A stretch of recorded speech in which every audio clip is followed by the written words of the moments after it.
Well, it's not the season we wanted. And definitely was a disappointing end. Losing 14 out of the final 15 games out of the regular season. The Erie Otters,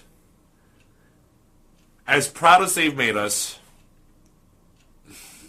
there aren't any words to express the disappointment. None of the boys. No, clearly not. Because I don't want to be disappointed, especially in how young they are. But it doesn't get any easier seeing your team's season come to an end, realizing you have 6 months, half a year, till you get to see them hit the ice in all glory in the beautiful EIA. Welcome back to a depressing, sad version of the BPS with the boys. Hi, boys. Hi, guys. What's going on? Yeah, man. It's. I said I was saying this last night at the final home game, which that is where we did break our 13-game losing streak. Love to do it on home ice in front of the damn near sellout crowd, 6,000 plus. 64-44 was the final number. 64-44. That's almost, I think, 6,700 is the capacity for the EIA. I think so. At least for hockey. For hockey games.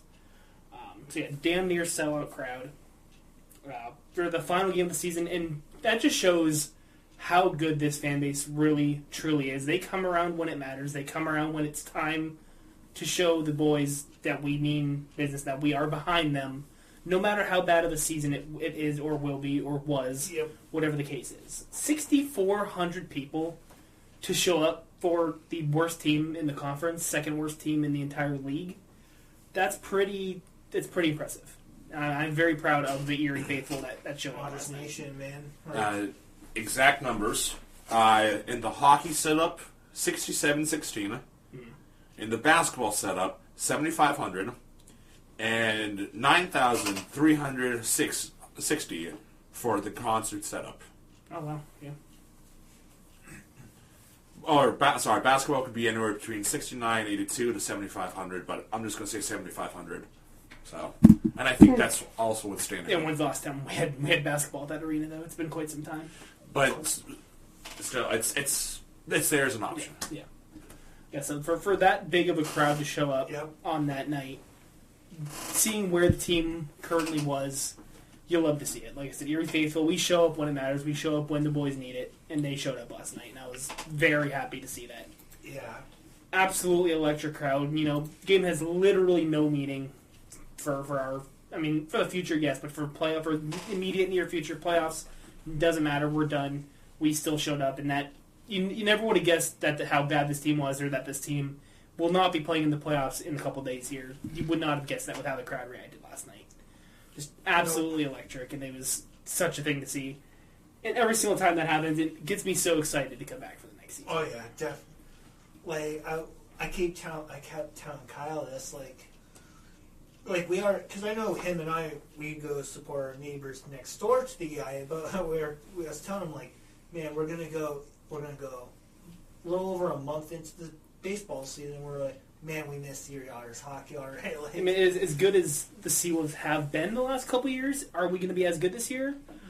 I don't know, because with as many guys and the coaching staff and players that have been called up, to the Tigers, or called up to AAA, new manager for the second straight year.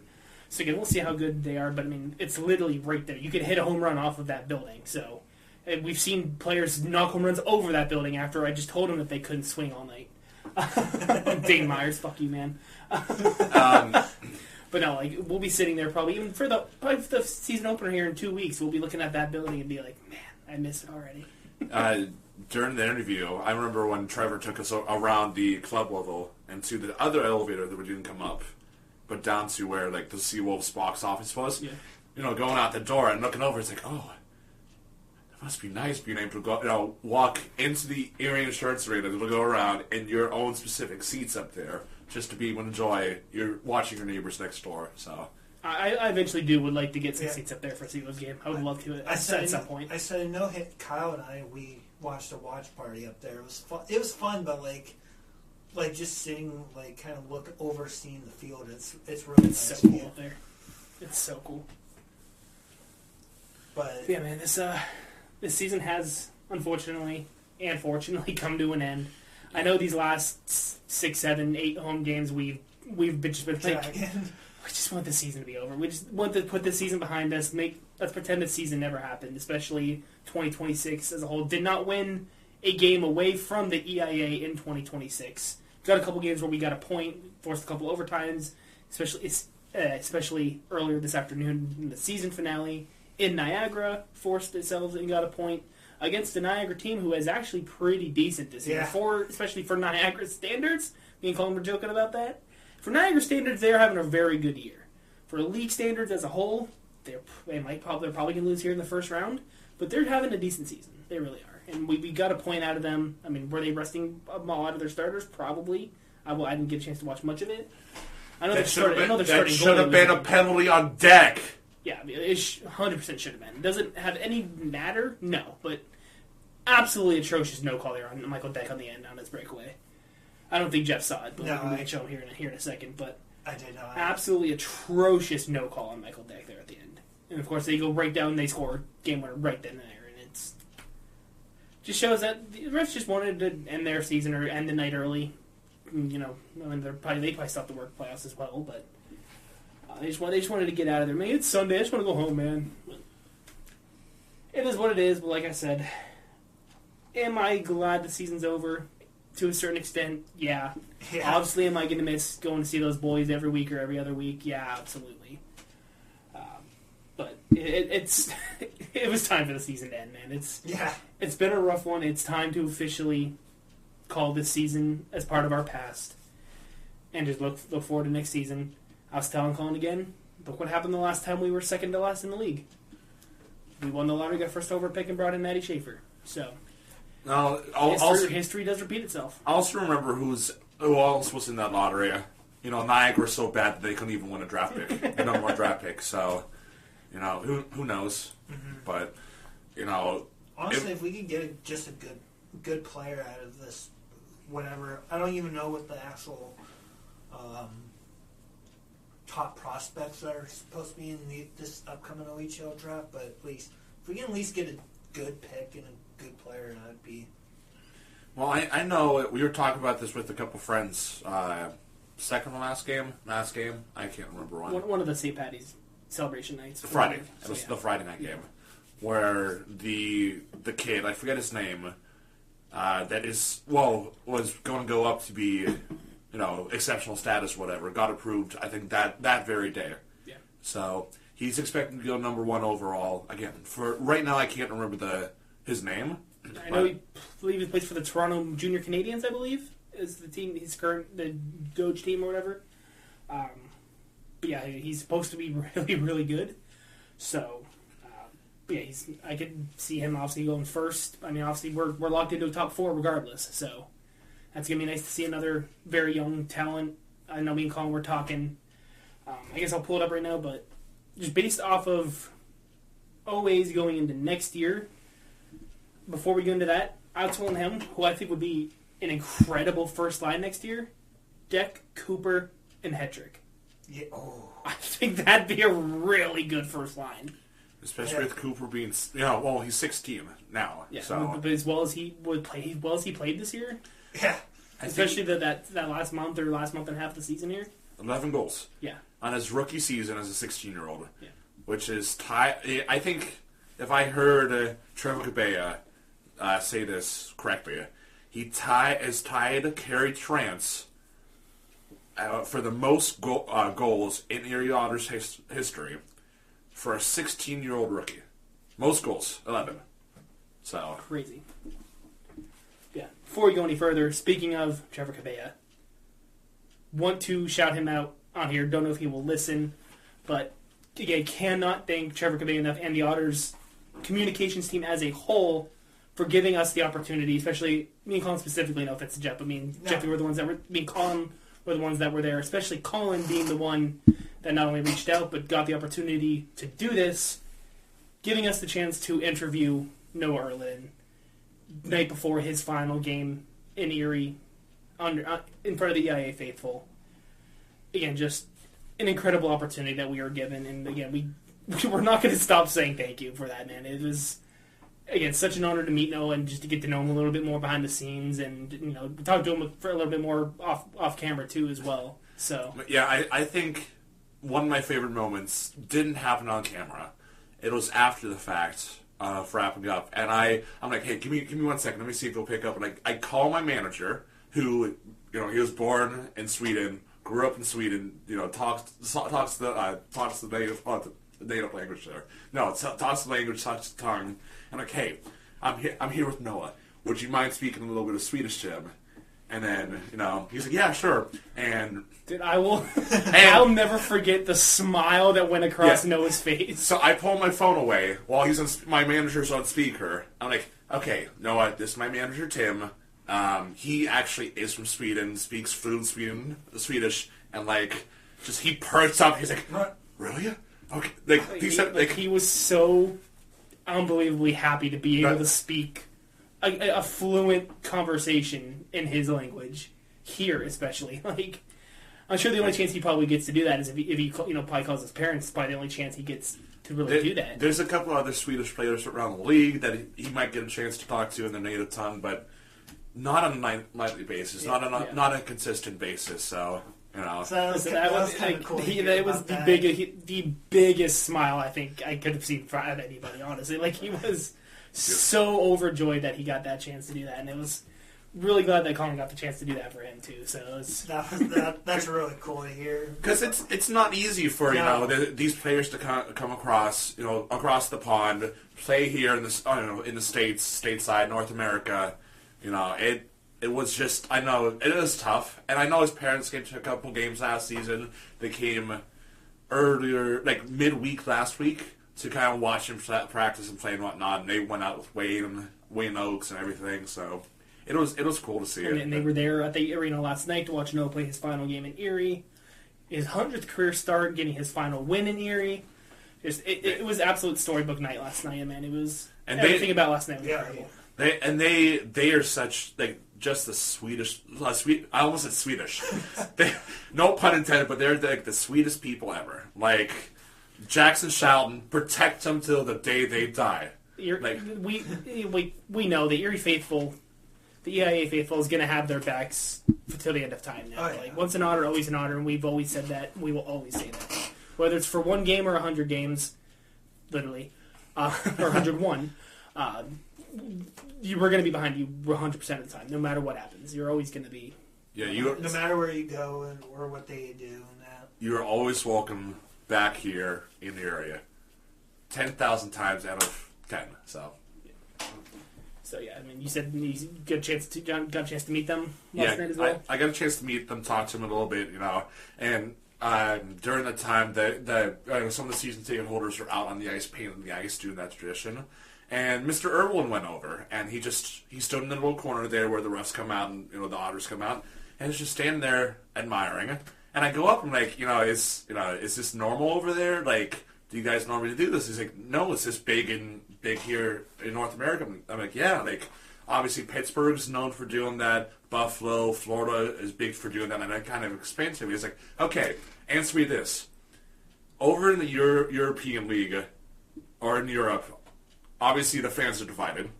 You got one team's fans over here, one team's fans over here, because they're known to beat the brakes off the opponents. Whereas you guys don't. It's a different style game. We have different fans. We might want to beat the crap out of each other when the hockey game's going on, but we're happy to make those lifelong memories over here and the camaraderie. And that's what we like about the game. And he's like, yeah. The third thing is. Something about he said that the admiration for fighting over here stateside is absurd. I'm like, that's just a part of our game. It's just the American game versus the European game. It's two different animals. And I know we've said this in the past, or I've said this in the past on an episode where the Americans we might not be able to beat you on the scoreboard, but we will physically wear you down. And the European game is, speed and finesse. So, but, That's each their own. Both sets of games are wonderful and fun to watch. It's just which style would you prefer more? And there's no wrong answer, but that's just your preference over somebody else's. Like we were saying, thank you again so much to not only Trevor, but Tim, to Mike, to a lot of the people over in the Otters Communications Department that were able to make this happen, to relay the information to Trevor, for him to relay the information over to Noah, and to give us that opportunity. Forever grateful for that, man. Thank you so much. If you listen to this, we appreciate you even more. Not sure if you will, but even if you don't, we still appreciate you. Thank you so much. Yeah, talking to Tim before the game, and I ran into Mike downstairs before I talked to the Erdelwins, and he's like, "Yeah, please, let us know. Like, we're happy to do this more often." I'm just like, "Really?" He's like, "Yeah, absolutely." So I'm just like, "Yes, let's go!" So yeah, look for more, guys. It's not going to be it. So please, if you have, depending on what next season's roster is going to look like, because I know Kyle and I were talking about this off the air beforehand and kind of brought Jeffrey into the loop. We'll talk to it a little more here in a second as well. But depending on who the roster is, what kind of questions you would like us to ask, please don't be afraid to let us know, because I'd be happy to kind of ask, because we might not think of all the questions that you guys might think of, so I'd be more than happy to be the voice to your guys' questions. Yeah. All the questions you saw saw Colin ask Noah were collectively between the three of us and Bobo. Just when we narrowed it down to what we thought would be the best ones to ask in the moment and the most appropriate ones to ask. So yeah, it was just such. And so we talked to him off camera too, and it's just such an honor to get to know him. And like I said, Trevor's just as cool as he seems on broadcast and on camera. Such a cool dude off camera. Loves baseball, so I know Jeffy and I would love to have a conversation, sit down and have a conversation with him about baseball. But yeah, man, just all around, they're all such cool dudes. Tim Quinn's such a cool dude. Listen, Trevor's a cool dude. Mike's a cool dude. Everybody involved with them are absolutely awesome. Tim was like, as soon as I saw your name, I was like, yes, I'll prove it, please. And I made that joke too. I said, Tim's going to see the name and be like, yeah, I got you. So, it's good to get to know people personally in high places. I mean, not saying that I want to abuse that at all, because I don't. No, for sure. No, but it's good to know these people and be like, hey, we have resources. I can try and help you as much as you can try and help me, kind of thing. So. I loved Tim last week at the St. Patrick's game. Like Kyle and I were walking around the concourse. He comes and he's like, hey, can you guys sign my jersey? Yeah, he's literally just getting random fans to sign his jersey. Like, who does that? What dude would just go and get random fans to start signing his jersey? No, but seriously, how many, of these professional guys are going around ask common folk, hey, can I get your autograph? Yeah. I hope when he asked for mine, I was like, oh, this is a first. Yeah, I've never been so asked. Unless it was for some legal documents, I've never been asked for somebody for my signature. Am I in trouble or something? Yeah, I was like, where's this going? Who's this going to? And it was funny when I did what he's like, damn, he's like, that's a signature. They're all just so down. Yeah, they're so cool. And the number one thing that people tend to forget, even with somebody like Noah Erlin, people tend to forget, they're human too. They're just as human as the three of us sitting here right now are. They're no less human than anybody else out there. And when I was talking to Wayne pre-game on Saturday or yesterday, he's like, whenever he's away from the arena, whenever he's not thinking hockey, I just try and take him out and do normal person things. He's not a big fan of golf, but he'll go golfing. He loves fishing. He loves the outdoors. And my God, does he drink a lot of coffee? Noah does. But that's just the Swedish way. And if Noah brings up hockey, sure, we'll talk hockey. But I'm not going to push the fact of, hockey if he doesn't want to talk it, because that's 90% of his life right now is hockey. So give him the break. But oh my God, Noah's such a great guy. Very upsetting that he will not be back with us next year. He's going to be missed. Very much so. And I think it's probably going to show in between the pipes for at least by a better part of next year. I have faith in Charlie if he would return again. We'll get to that here in a second, but again, I'm still in shock and awe that we were able to have that opportunity. And again, we're gonna be saying thank you, and we're gonna get 5 more of these happening. We're still gonna be saying thank you from every single time. So you got to realize that too, us as Otters fans have been really fortunate when it comes to goaltenders. Mm-hmm. Yeah, our past 5 goaltenders: Soupy, Nolan, Benny. I skipped one. No, our past 4 goaltenders. Sorry, Soupy, Lalonde, Benny G, and now Noah Ervlin. Do you realize how fucking blessed we are to have these 4 guys? Even going back a little further, going back as far as like an Oscar Dance, like a Troy Timpano, Joseph Murdaka, Devin Williams, Raina Sadikov. Like we've been pretty blessed with some great goaltenders here, man. Yeah, you don't get, you might get lucky to see 2 or 3 great goaltenders in life, and we've seen, 6, 7, 8 of these great goaltenders in the matter of these past 20 years. 20 years! Versus an entire lifetime of amazing goaltenders. So, we have been, I know we might bitch about it sometimes, but we have been truly, truly blessed as Otters fans. Oh, yeah. And love being an Otters fan, man. Love it till the end of time. Ride or die. Always will be. Yeah, it's absolutely incredible. But before we jump further into other CHL news, we were we're talking about this off camera. Going into next year, the 2006 born players. We have both goaltenders, Charlie Burns and Noah Tagelar. We have Tristan Trevino, your captain. Ty Henry, if you can even really count him, because I know he's already confirmed for 100% he's going to St. Thomas next season. Ritter Coombs, Callum Hughes. The other 3 that are not goaltenders are all committed. Tristan Trevino is committed to RMU, Ritter Coombs is committed to Providence, and Cal Hughes is committed to Cornell. Now, all 3 of those are, as of, according to Elite Prospects, all say that they are committed to play as early as the 26-27 season. But then here's also has Case Kamzik said he's committed for 26-27. He's an 08. Michael Deck, he's an 07. He's not committed until 27. McLean is an 07, not committed until 27. There's one other one I'm forgetting that's committed, but not until 27. Can't remember the last one, but yeah. So yeah, the 3 skaters that are OAs are all committed to play elsewhere next year. There's a good chance going into next year, only OA might be a goaltender again. And I don't see us keeping both of them. I don't see us keeping 2 OA goaltenders. I think we'd be very silly to do that. And no offense to Tagelar, it's got to be Burnsy. It's got to be Charlie. The fans absolutely adore Charlie Burns. Love Charlie Burns. And the fact is, statistically in their careers, Burnsy has been better. He's been more solid, and, like Kyle said, he's a fan favorite. So, he's going to have to be it. So, unless if we can find some better options, I'm sorry, or unless if, for whatever reason, he gets better over the offseason, which I don't see that happening, or him being able to prove his worth. Even if Taylor does get a lot better and, say, outperforms Burns in camp next year, I don't see a scenario where we keep both of them, regardless. No. Regardless of who plays better than who, regardless of who is worse than who, I don't see a scenario where we keep both of them. Because I was saying, even if they... sorry, not to cut you off, but I see a scenario more likely that we move on from both of them rather than keep both of them. I could see it being a possibility that we move on from both and bring on younger, or maybe even use, say, both of them as trade bait to bring in some more experienced forwards, more experienced defensemen.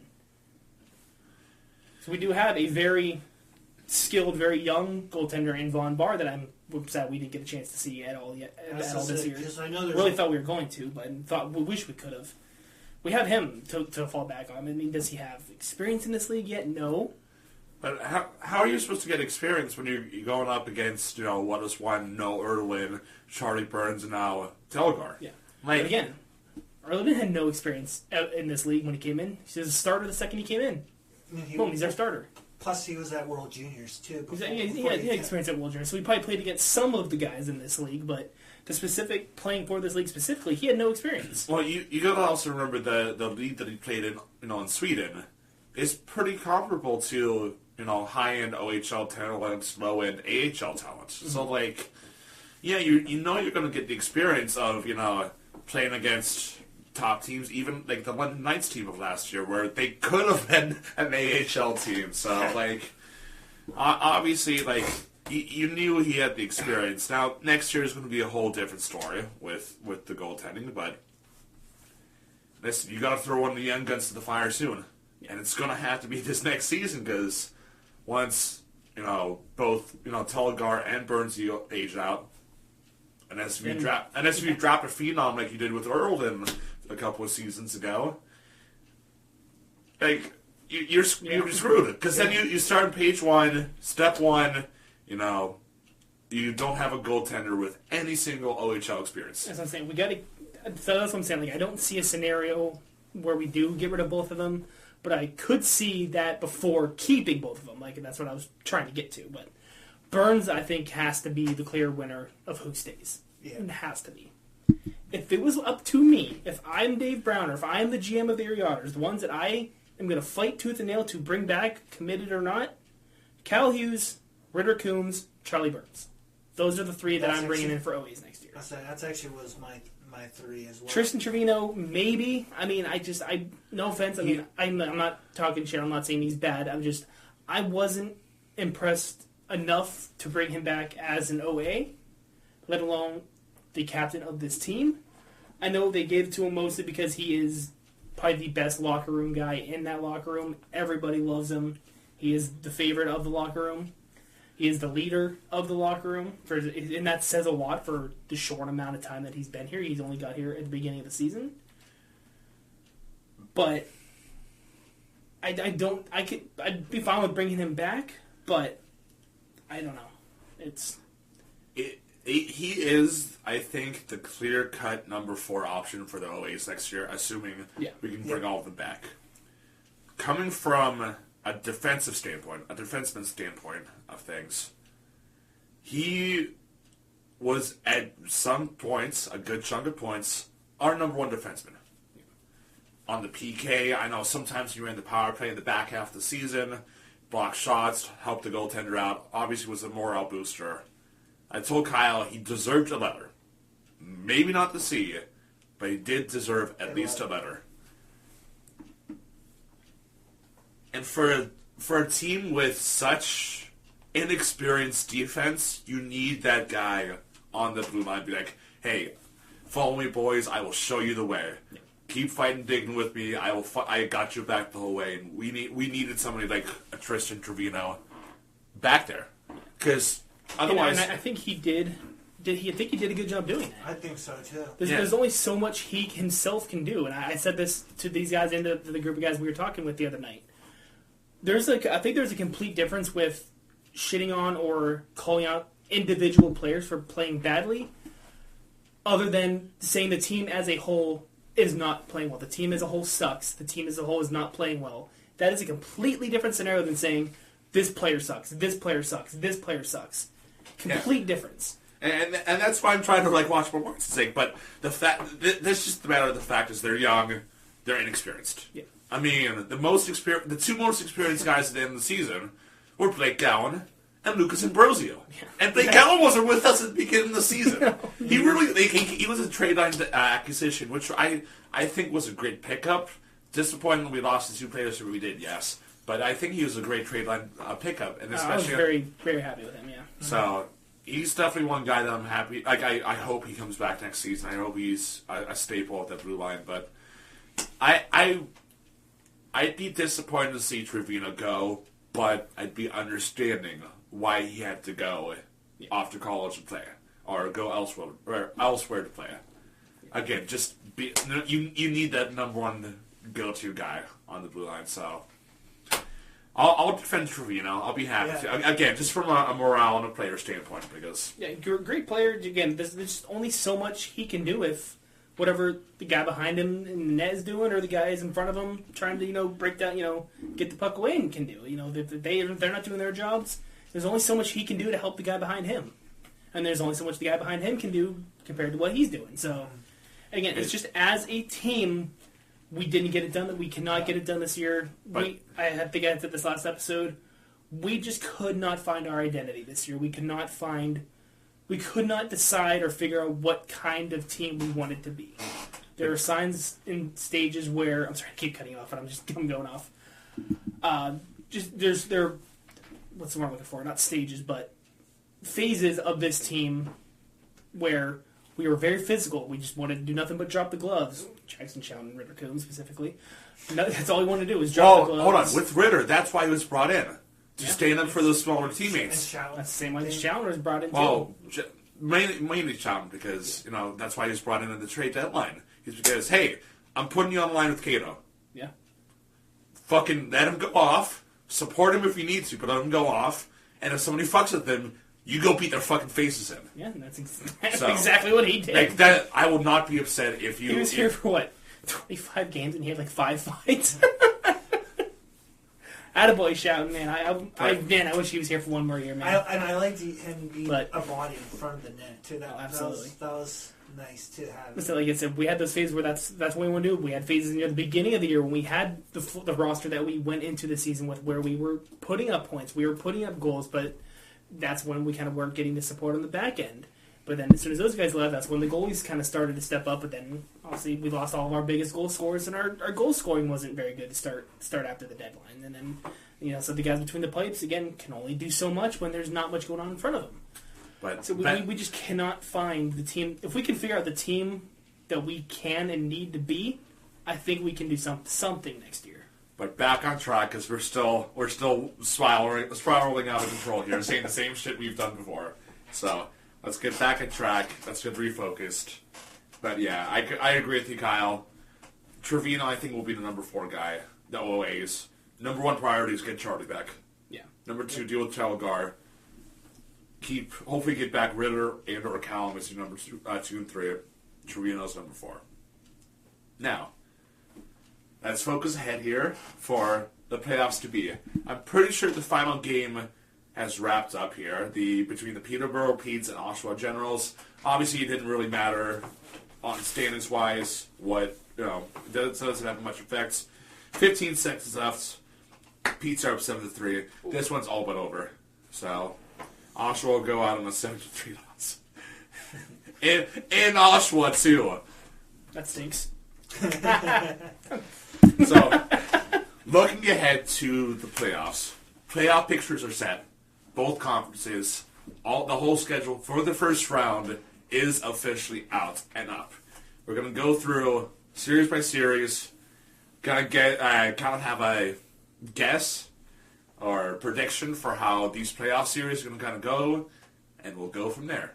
So obviously the playoffs will officially start Thursday, March 26th. 4 on each side, or 2 series on each side will play Thursday night. Same thing with Friday night, except the other 2 series aside. So, starting over in the East, Series A will be the number 1 Brantford Bulldogs versus the number 8 Sudbury Wolves, with Game 1 being Friday night, 7 p.m. in Brantford. Who do you guys got? Brantford and series? Brantford and 4. Yeah, no offense to Sudbury, but you don't stand a chance. I'm sorry. There's not a shot. I agree with you guys on the team, but I'm going to say 5. You think Sudbury steals one? I think Sudbury takes Game 3. First one on home ice, yeah. First one in Sudbury. It's a 7:05 start, which some of these teams have the weirdest fucking start times ever. Is it what, Guelph at 7:11? No, Guelph and Sioux have 7:07. 7:07, okay. 7:07. But, yeah, some of these teams have the weirdest fucking starts ever. I don't get it. Make it on the hour or on the half hour. Yeah. 7 or 7:30. Or 2:30, whatever. Whatever it needs to be. But, yeah, Game 1 starts Friday, March 27th, 7 p.m. in Brantford. Like I said, I'm saying Brantford in 5. I'm also saying Brantford but a sweep. What are both these team stats looking like here? Here, Jeff, if you want to pull up the higher seed, Kyle, if you want to pull up the lower seed and all their stats here, then I feel like that'd be a good divide and conquer. Yeah.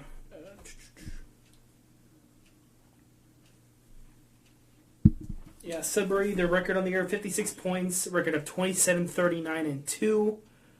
They're 4-6 in their last 10, though. So and they do have a decently good home record at 19-13-2, but 8-26 away from Sudbury. So yeah, I could see them stealing one there in Sudbury. But I do want to stick with my gun. I think it's going to be a clean sweep. I mean, Brantford is just too good of a team. Dude. Like, it should be illegal how good they are. Really stacked team. Obviously, you got Frasco, Jake O'Brien. Like, there's so many. But Brantford, with their stats, they are 48-10-82, 106 points. They had a really dominant home record, 29-1-2-2. The fact that they only had 3 losses on home ice? 5. Yeah. 5. Oh, 5. That's right. Only lost one regulation game at home. 2 in the shootout, 2 in the. Oh my God! You know who gave them that one regulation loss? Erie! Yeah, they did! Second worst team in the league! And we beat them! That's insane. Oh, that's insane to think. Yeah. Erie's the only Brantford regulation loss at home. Yeah. Let's go! That's insane. Holy shit. If no Ireland doesn't make that save, man, they might have went undefeated in the regulation at home. More than likely. Because of one inhumane save out of Noah Erliden. That's insane. All right, moving on. Series B, the number 2 seeded Barrie Colts were host the number 7 Niagara Ice Dogs, with this series starting Game 1 in Barrie Thursday, March 26th at 7 p.m. See, these are normal start times. 7, 7:30, 7, 7, 7:30, 7, 7. That is fucking normal. That's normal! Yeah. But anyway, 4. Yeah, Just I also think it's also going to be Barrie 4. I'll do the same thing. I'll get the lower seed. I'll get Niagara. Niagara, again, for Niagara's standards, not a bad season. I mean, 12th in the league altogether, 70 points, a 32-30, 4-2 record, a 32-30, 4-2. I'll slow that down. Again, much better record at home at 19-11, 2-2, 13-9-2 on the road. But yeah, like I said, I mean, it is. I think Barrie is just as good as Brantford. I just don't see Niagara being able to pull one out here. And especially if Niagara struggled against an Otter. Well, never mind. I know they kind of rested a couple of their big guys, but if Niagara, their core, was struggling against the Otters, Barrie. Yeah. Sorry. I think Barrie's going to be a clean sweep as well. Yeah. Again, nothing against Niagara. I said they did really good this year, especially compared to what they were 2-3 seasons ago. Here they are, 7th seed. But yeah, I don't think there's a chance there. Maybe they squeak one out in here, but I think this is going to be another clean sweep. So I'm gonna say Barrie gets a clean sweep, but they were 45-14-5-4 of the season. Their home, they were 21-7-4-2 on home, and away they were pretty even actually, 24-7-1-2 on the road. So, and their last 10 was 4-3-3. Oh, they didn't have a good end of the year. But I said Niagara didn't either. It looked like Niagara were 3-6 and not very good in their last 10 either. So. All right, the third series, the number 3 Ottawa 67s versus the number 6 Kingston Frontenacs. That series will start in Ottawa Friday, March 27th at 7 p.m. And there's a 7:05 start time. Fucking Kingston. Why, man? Look, fucking Peterborough has one. Saginaw has one. Windsor, Guelph, all fucking have one. Sault Ste. Marie has one. Bro, that's low-key stupid. On the hour or on the half hour. Don't do this in between 6 or 7 bullshit, alright? Never did I have Colin crashing out over a start time on my bingo card, but... I'm not crashing it out. I'm just pointing out you're fucking... Oh, I can't say that word on air. I really cannot say that word on air. It's stupid. It's stupid. We're good. We're good. I need one of those landline phones right over my shoulder. I know exactly what you're talking about. I know exactly who Joe from Yeah! The basement yard? Yeah. Yeah, yeah. I know exactly what you're talking about. Have you seen those? Yeah. Oh my god. I need that exactly. Joe versus the red phone. Oh, those are some of the funniest fucking shit ever. So funny. But yeah, this is literally stupid. Just do it on the hour. Don't push it back by 5 minutes. So dumb. Anyways. Ottawa on 6. Yeah. I don't know, man. Kingston, they're 7-3 in their last 10 games. So they are doing pretty good. And on the road, they're not horrible. Overall, they have a 33, 3-2 record. 19-11, 3-1 at home. 14-19, 0-1 on the road. Again, they're always been one of the least penalized teams in the league. Always been one of the most clean, what's I'm looking for, disciplined teams in the league. All season, they only had 537 penalty minutes. If I saw right, that's like 150 minutes less than the second least penalized team in the league. This one, I could see this one end up being the upset. I do still think Ottawa is going to come out on top, but this one's going to at least. I don't see this one being any less than 6. Like, this one could go to 7. This one could be Kingston in 7, but I don't know, man. This one, I don't know. I almost want to say Kingston on this one.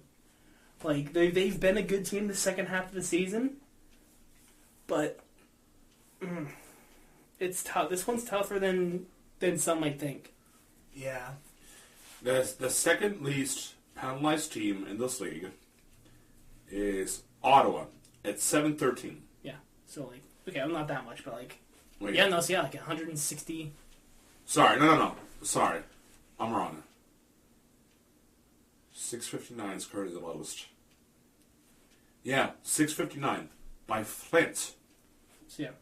122 minutes less than the second least penalized team. I don't know what it is, man. They're just disciplined, man, and I think that might be what kind of gets in Ottawa's way. You know, I almost want to go out on a limb here and say that Kingston takes this one, but like I said, if there is going to be an upset in these playoffs, I think Kingston can be the team to do it.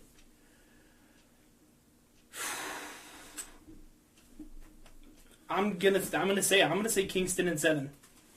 Okay. I'm gonna tape down my predictions just for fun to keep track of them. I'm not, because I'm not really going to pay attention to these playoffs with Erie not being in them. Yeah. But. So.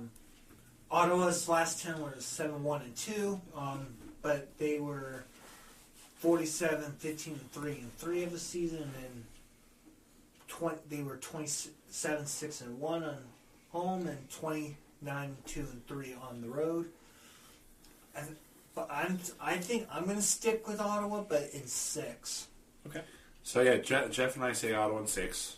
Kyle, you're the odd man out here, man. I'm going to take Kingston here in 7, man. I don't know. It's just something's telling me, man, like that there's going to be an upset, and I think they're going to be the ones to do it.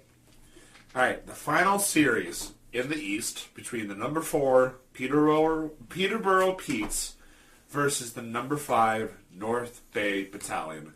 With the series starting in game 1 Thursday. Oh, they have a back-to-back.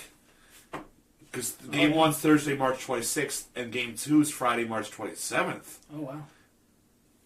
Either way, Peterborough, starting in Peterborough at a time that's still dumb as fuck, 7:05 p.m. Yeah, Peterborough and North Bay, respectively, 9th and 10th in the league themselves. Peterborough Bay obviously being 9, North Bay being 10. North Bay with a record of 38, 26, 3-1 for 80 points. They're 6-3-1 in their last 10. 23, 10-1 at home, but only a 15, 16, 2-1 away from North Bay.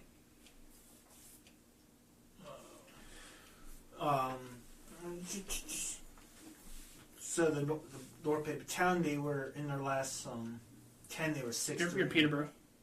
Peterborough, my bad. They were 6-3-0-1 in their last 10. But they were 39-24-1-3 in the regular season with a 23-10-1 at home and 15-16, 2-1 on the road. So they had a rough. They're 14-16, 1-2. Oh, on the road. So I think for this one I have North Bay winning in 7. Okay. I got the same thing. Sorry. I think this is where the I mean, when you're that close with points, I don't think there really is an upset or an underdog in this series. It's just your tooth and nail, pretty similar teams. So just based off of standings wise, I know the West is a lot more spread out when it comes to the top 4 versus the bottom 4.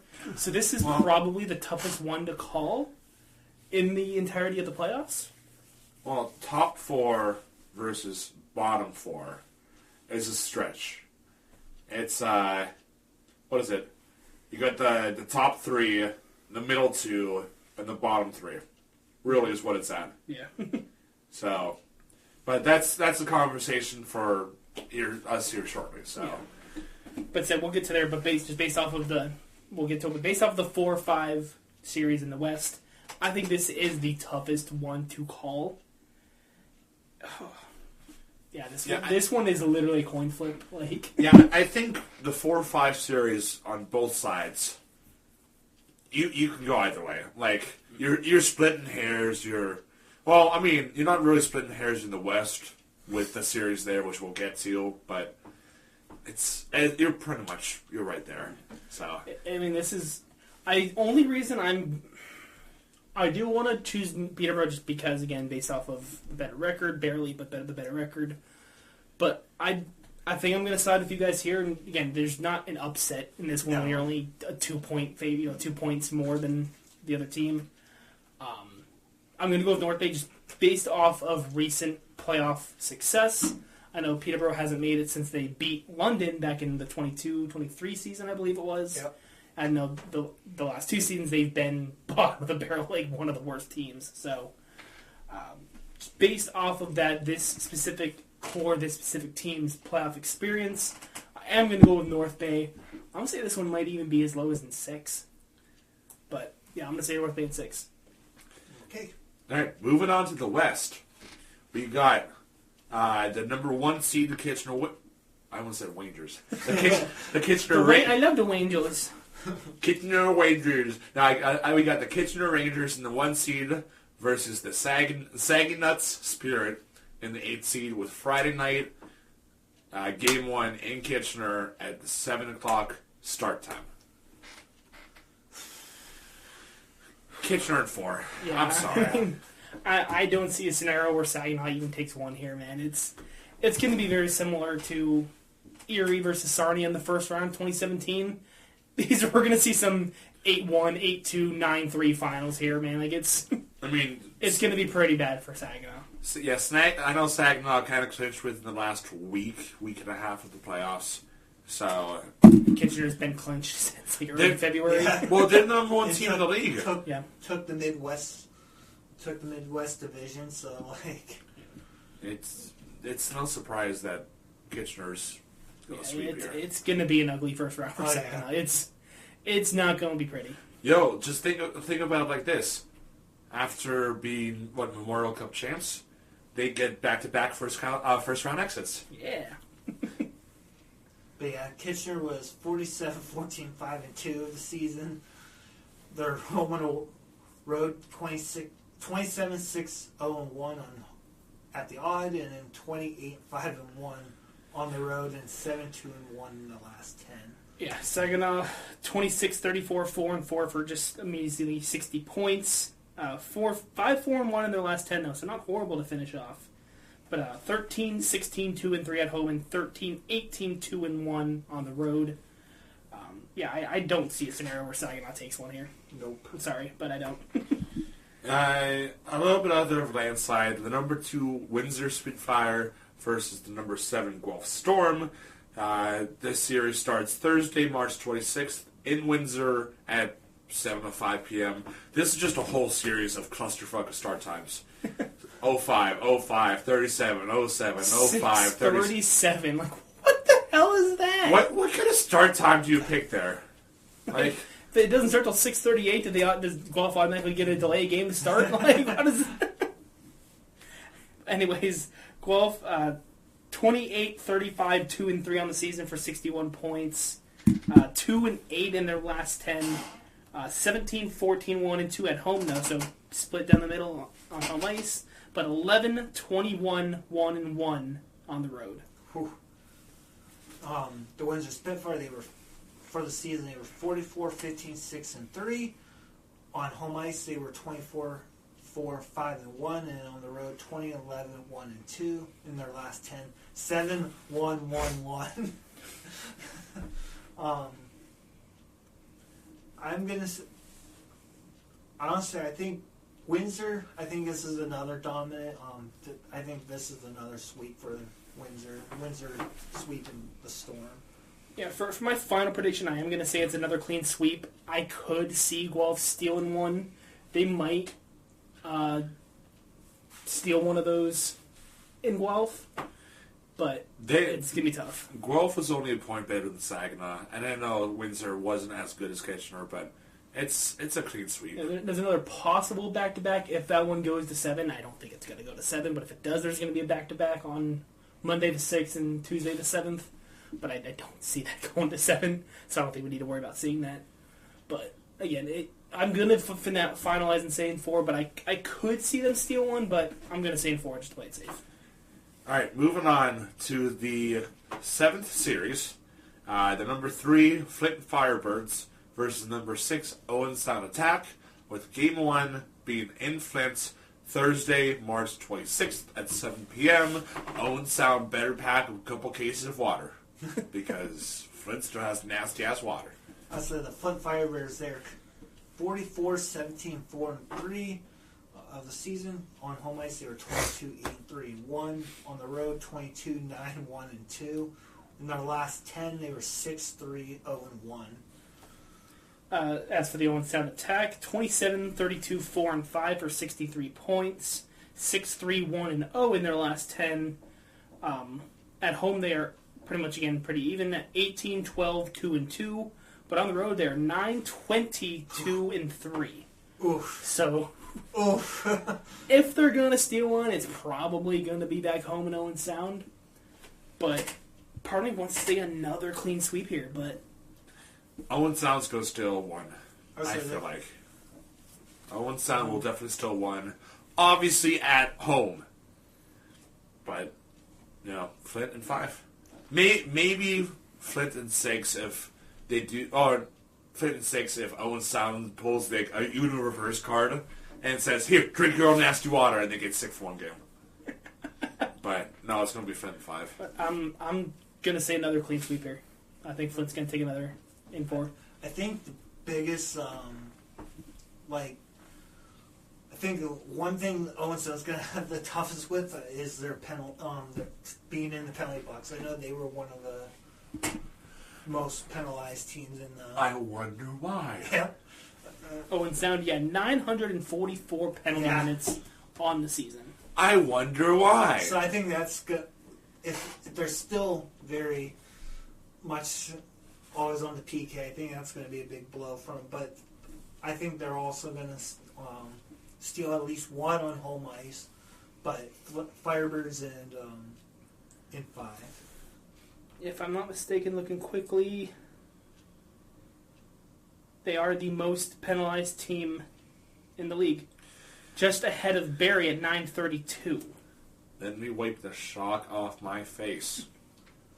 Okay, here we go. No, we're really near, so. All right, and then the 8th and final series of the OHL playoffs quarterfinals, the number 4 seed London Knights versus the number 5 seed Sault Ste. Marie Greyhounds, with Game 1 starting Friday, March 27th in London. I could see this again, another one where I could see Sault pushing London, but I feel like at the end of the day, it's going to be London in 6. Just because of the experience, the knowledge, the coaching that they have behind them. It's going to be London in 6. They're going to split the first 4, And then London's going to take 5 and 6 to move on to the second round and play Kitchener in the second. That'd be a fun thing. Yeah. London, they are 40, 23, 4-1 of the season. On home ice, they are 20, 10, 3-1, 20, 13, 1-0 on the road, and then their last 10, 7 and 3. So pretty much we've said it 1,000 times over. We're going to say it 1,000 times more. For London, 40, 23, 4-1, and what they're calling a rebuild year. That just shows how high priorities that team has, that Dale Hunter has for his team, that the league has for this team. They're that good. They're 4th in the conference. They're getting a home playoff series during a rebuild year. Like, if that doesn't show just how good this team is, I don't know what does. But as for the Sioux, they're 39, 23, 1-5 for 84 points. Only 4 and 6 in their last 10 though. 20, 13, 1-0 on home, and away from the Sioux, they are 19, 10, 0 and 5. I mean, just based off of experience and just based off of Dale Hunter, based off of this London team, I could see this being as early as 5 games. But I think I am going to say in 6 for the final prediction. But I would not be surprised if I wouldn't be surprised if it's a clean sweep or ends in 5. But I will say in 6 as a safe bet. I was gonna say I'm kind of I'm actually on the very same boat. This honestly could go anywhere, a sweep or 5s. But I honestly think Sioux will at least push 6. But London still will be on top, and they win in 6. And that will do it for the OHL first round playoff bracket. Speaking of OHL, Jeffrey, what do we got for milestones that have happened in the final 2 weeks of the regular season? Let me get that back up. Going all the way back on the 14th, New York Rangers prospect Nathan Aspinall of the Flint Firebirds with an assist off of Jimmy Lombardi's goal sets the franchise record for most assists in a single season, passing Amadeus Lombardi with 58. And then in that same with their victory against the Saginaw Spirit, they set the most record for most wins in franchise with 43. On the 15th, Andrew Robertson of the Windsor Spitfire gets his first career OHL hat trick versus the London Knights. Brampton Steelheads head coach James Richard coaches his 600th regular season game. David Agarov of the Brantford Bulldogs gets his 4th career OHL shutout versus the Sioux Greyhounds. Ryder Fedorov of the Ottawa 67s gets his 6th career OHL shutout and sets the record for most shutouts in a single season by a rookie goaltender in the franchise and in the OHL versus the Niagara Ice Dogs. On March 18th, Seattle Kraken's prospect Jake O'Brien gets his 250th career OHL point versus the Niagara Ice Dogs. On the 19th, Tej Vader of the Barrie Colts gets his first career OHL goal for the Peterborough Petes. Mike Vakovar of the North Bay Battalion gets his 5th career OHL shutout versus the Brampton Steelheads. On the 20th, OA overager Ethan Medema of the Guelph Storm sits 3rd all-time in most games played in 334 games versus Owen Sound Attack. Teddy Spitzigal of the Oz 67 gets his first career OHL goal for the Oshawa Generals. Nikita Klepov of the Saginaw Spirit ties Cole Perfetti's rookie for most goals by a rookie in franchise with 37 versus the Sioux Greyhounds. Jake O'Brien of the Brantford Bulldogs sets the franchise record for most points in franchise with 254 points, passing Patrick Thomas versus the North Bay Battalion. On the 21st, Ethan Medema of the Guelph Storm gets his 100th career OHL goal and Callum Hughes and Noah Irvin played in their 100th career OHL game versus the Guelph Storm and the Erie Otters. On the 22nd, which is today, the Sioux induct Wayne Grolex, Mike Olivaro, and Chris Felix into the inaugural class for Legends of Hounds versus the Kitchen Rangers. And it kind of transitioned to some of the Western Hockey League. It was the London Knights and the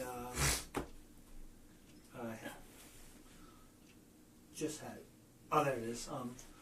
The London Knights will face the Victoria Royals of the Western Hockey League in an exhibition game on Labor Day weekend. So the first time, that's not including the Memorial Cup. The OHL will face the Western Hockey League in a matchup.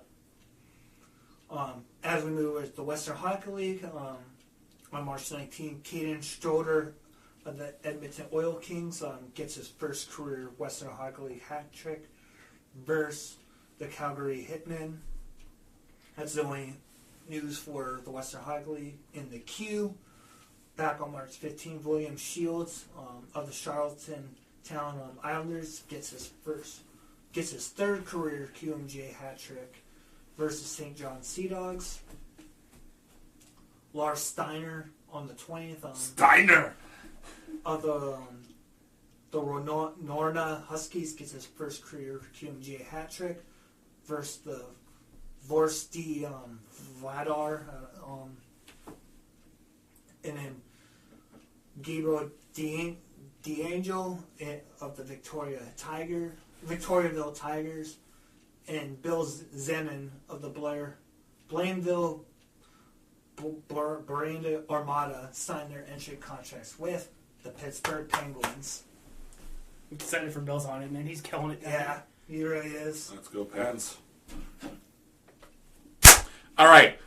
Sponsor for today's episode is Pens and Aces. Funny enough, teeing off kind of sounds like it'll, if you hit it right. Yeah. So, yeah. Perfect. So, obviously we were talking about the end of the Otter season coming up. I know we still have the Penguin season to look forward to, or the rest of the Penguin season, and hopefully playoffs to look forward to. But Pens and Aces, everybody knows what's infamous for the off season for hockey players: golfing. So, Pens and Aces is a perfect way to step into, upgrade whatever equipment you might need, including head covers, hats, golf bags, apparel, etc., etc. And one thing that I hope that I can get, that I hope I can buy, is a freaking liquor stick, because nothing says golfing quite like drinking beer, or drinking in general, because cold beer, well, swinging some balls on the golf course. What's better than that during the nice warm summer day? Obviously, I don't like it when it's 90, 95 degrees. Just 75, 80 degree day, nice cold summer breeze, and not every kicking back in the golf cart, watching your buddy swing a golf club while sipping on a beer. Man, nothing's better. And not every course is going to have a cart girl that you as a golfer can hit on. And I don't think any of the ones in Erie have carts. So. Mount Grove. Mount Grove is the only one, yeah. Mount Grove, the Ridge, or the one that's up with my parents in Waterford. I don't know if I've been to that one yet. But that one's tough, and that's the one I told you guys about. Yeah.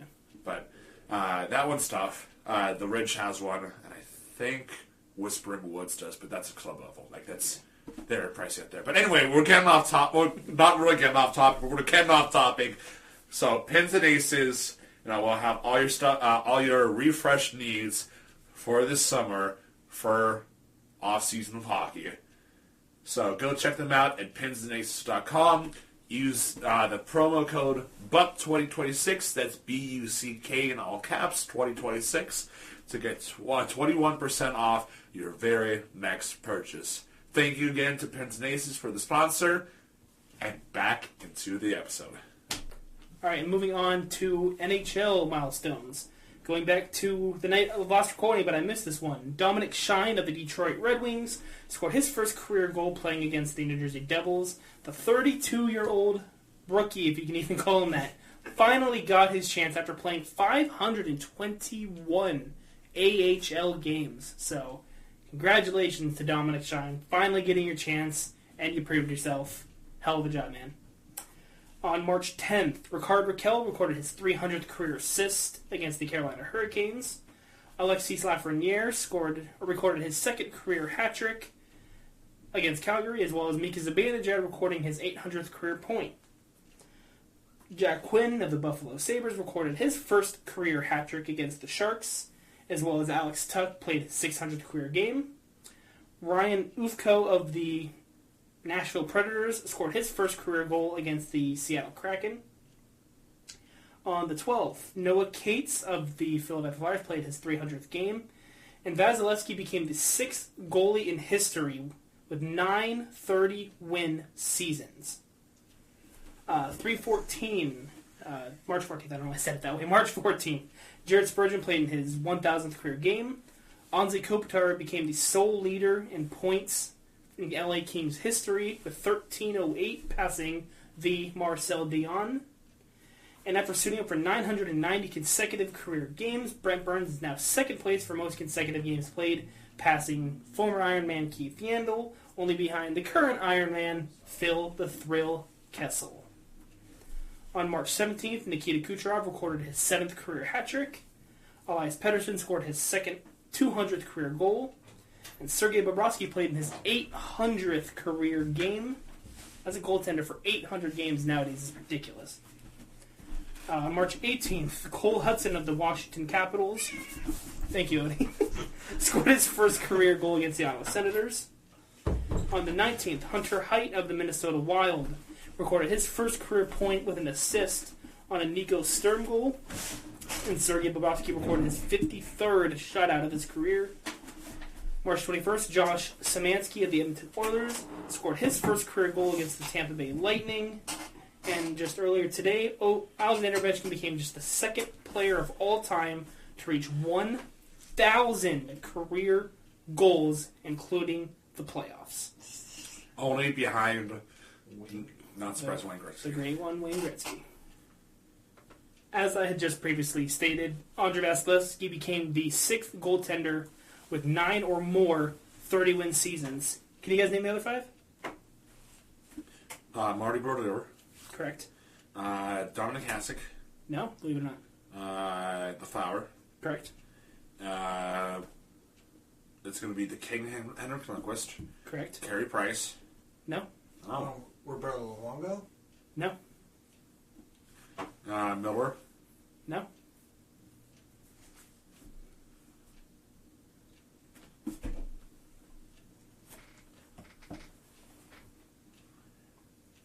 Missing one of the other all-time greats. Probably people debate he's the best of all time.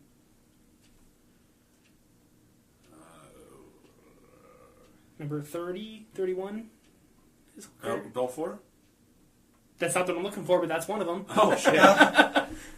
Oh, my gosh. Not Cujo. Not Cujo.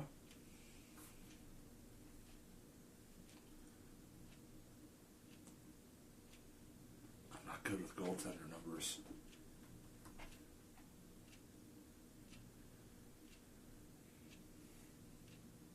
Matt Murray.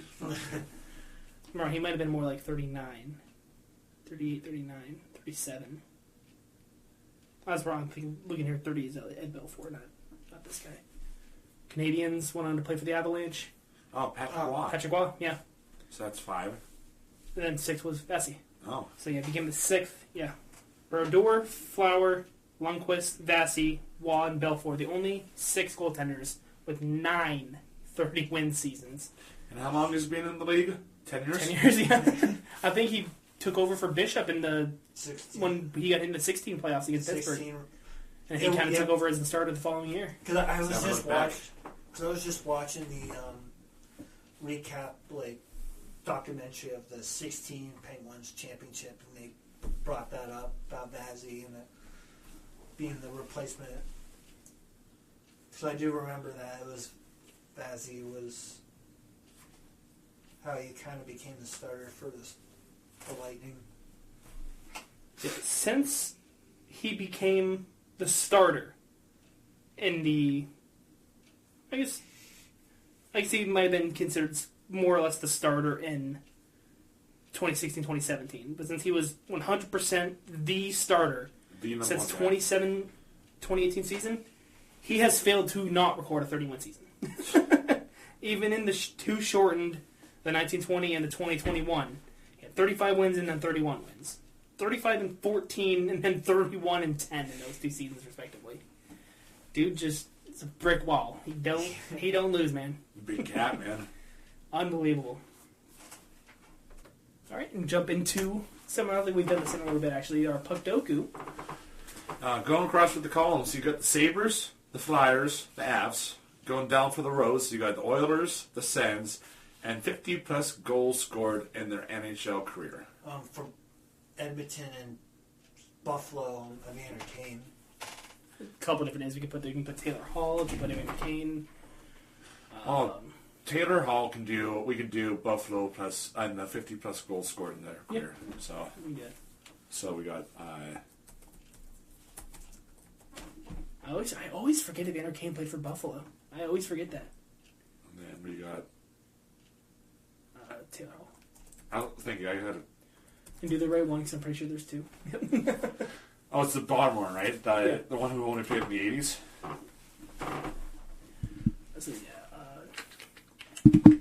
Buffalo and Ottawa. Oh, Craig Anderson.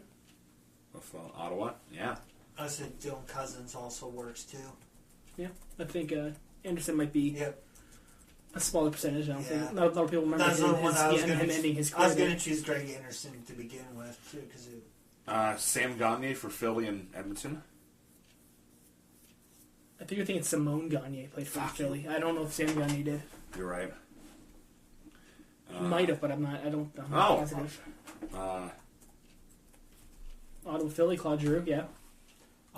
Edmonton, Philly on Paul Coffey. Did he play for Philly? Yeah. I don't know if he did. When did he play for Philly? I think it was after Pittsburgh, his time in Pittsburgh. I'm not doubting you. Just I don't remember him playing for Philly. I mean, obviously, I don't remember him playing at all. But I don't remember ever seeing him in the Philly sweater. Or ever seeing pictures of him in a Philly sweater. So we'll come back to that one for now. We'll keep that one safe. Again, I'm not doubting you. I'm having trouble picturing him in a Philly sweater. Well, here. So we got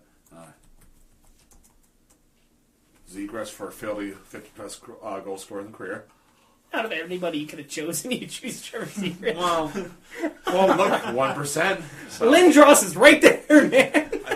1%! It's toward the percentage! Fair. Oh, Taylor Hall's 1% too? I guess people forgot he played for Buffalo. And then I was going to do a Kale Marker. Yeah. Give me the damn notebook. 1% too, so... That's a number one moment in the history of the show. It's so funny. I think that was season 1, wasn't it? Season 1.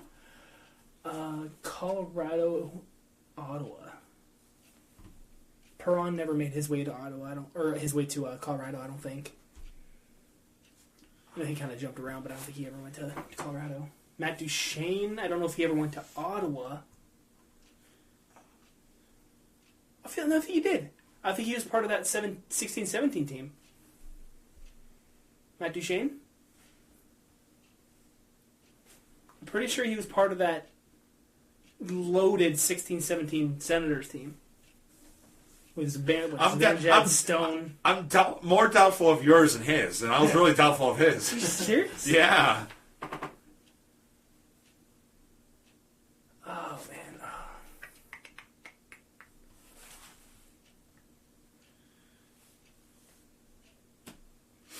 Edmonton, Colorado. This one's a tough one for some reason. I feel like this one should be a cakewalk. Cam Talbot for Colorado, Edmonton. Did Cam Talbot play for Colorado? I don't think he played for Philly, I think. I think Cam Talbot played for Philly. So it is Minnesota, not Colorado. Yeah. Yeah, I know Cam Talbot played for Philly, so we'd have our Edmonton Philly there. Did he play for Philly? I'm pretty sure. I think you did before Minnesota. So it would have been like Calgary, Edmonton, Minnesota, Philly. Or Philly, Minnesota. Damn, we're down to everybody, aren't we? Shoot. Fucking A. Well, let's at least try to get the Edmonton, Colorado, and then we can just kind of debate for those last two. Edmonton, Colorado. Why this one? Again, this one feels like it should be a cakewalk. Yeah. Why can we not think of anybody? So Ryan Nugent, he's been in Edmonton his whole career. Obviously, McDavid's been there his whole career. Draisaitl been there his whole career. Well, sure, obviously Jari's. Try not to forget his previous team. I think Jari would like to forget his whole fucking career. Jack Johnson never played for Edmonton, I don't think. Neil Yakupov. I forget where he went after Edmonton. It might have been Colorado. I also feel like I remember him in a San Jose sweater. Man.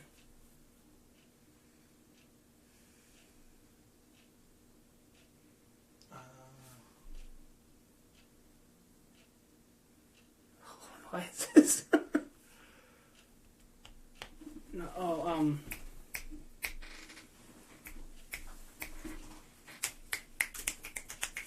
I'm trying to remember. He played for Philly recently. I think he started in Edmonton. I think he recently returned. Not Atkinson. I don't think he ever played for Edmonton. Who's one? I think he's playing for Tampa this year. That's not Atkinson. You're not helping me at all. Katy Perry? Not Corey Perry. Does he fit anywhere? He never played for Colorado. He never played for Colorado. Oh my god. Man, why are we... Oh my god, this is going to bother the shit out of me.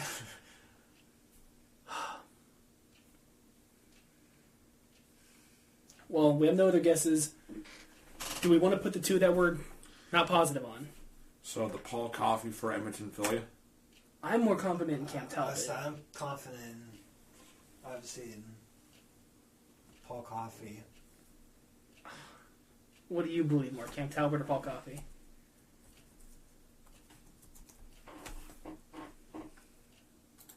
Okay, I'm sorry I didn't believe you. I apologize. I'm going to look up when. If he's exactly right and says after Pittsburgh, I might kiss you all. Wait, so what? Was it that a part of? Crap! What's that? It was not right after Pittsburgh. He went Edmonton, Pittsburgh, L.A., Detroit, Hartford, Philly, Chicago, Carolina, Boston. Okay, we would have seen Boston play when I was a year old.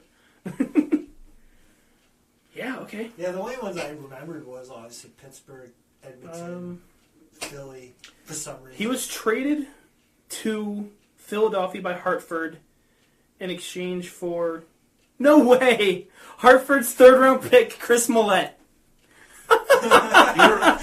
Are we sure it's the same Chris Millette? It's the same spelling.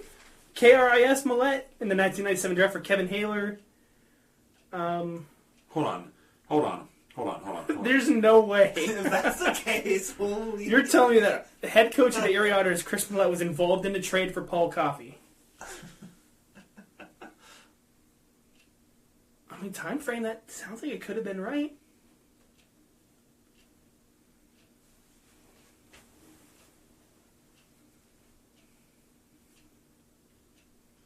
I'm kind of... Oh, man. That's... I mean, back in that trade, he was playing for the Kelowna Rockets. Yeah, not the same. Not the same one? Not the same one. Because our Chris Millette played... The highest he ever got was the ECHL. But that wasn't until between the year... 2000-2001 season. Wow. Yeah, that would have been hilarious if it was the same one. Yeah, it would have. I would have lost my shit. But anyway, back on topic here, boys. Who was our guest for Ottawa? Matt Duchene. I'm pretty sure he was part of that loaded 16-17 Senators team. Okay. Why don't I fucking remember? I want to say he started his career there. I think... No, it was on Colorado he started. Did he start with Colorado? Okay. Started with Colorado, and then I think then obviously... Because I know Colorado and Dallas, I've always known. I just want you guys to... Okay, I was wrong there. He was not on that stacked team, but he did play for... Okay, obviously he did play for Ottawa, but I was wrong on that part. Never mind. He was with Colorado at that time. It popped away. Never mind. Okay, Edmonton, Colorado.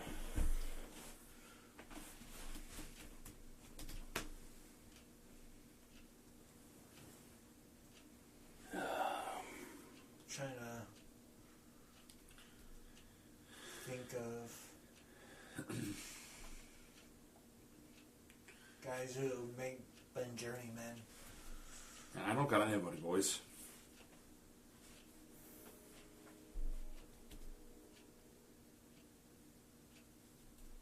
Who was Jack Johnson drafted by? The Rangers. No. The Rangers? No. Carolina? Was it CBJ? Carolina. CBJ, maybe. Maybe CBJ. He was third in Sid's draft year. But I mean, that's like the only somewhat educated guess I can even give is Jack Johnson, but... I'm trying to think of, like, Wedgwood, their current goaltender, Blackwood would have played for them. Edmonton's been through so many goaltenders. So honestly, Colorado has two. Darcy Kemper would never made it there. Philip Grubauer would have never made it there. Colorado has nothing at Edmonton. Let's see. Like Alex Gorgiev, I don't think would have made it to Edmonton. Man. I feel like there's a defense. I can picture a very obvious defenseman that we're going to be like smacking ourselves for. I got nothing. Neither do I. Jack Johnson's the best guess I have. I'm still sticking with Cam, but let's go with Talbot. Talbot? Go for Cam Talbot. Moment of truth. Okay, he did not play for Colorado. Or Edmonton. Or Colorado, yeah, because he would have started there.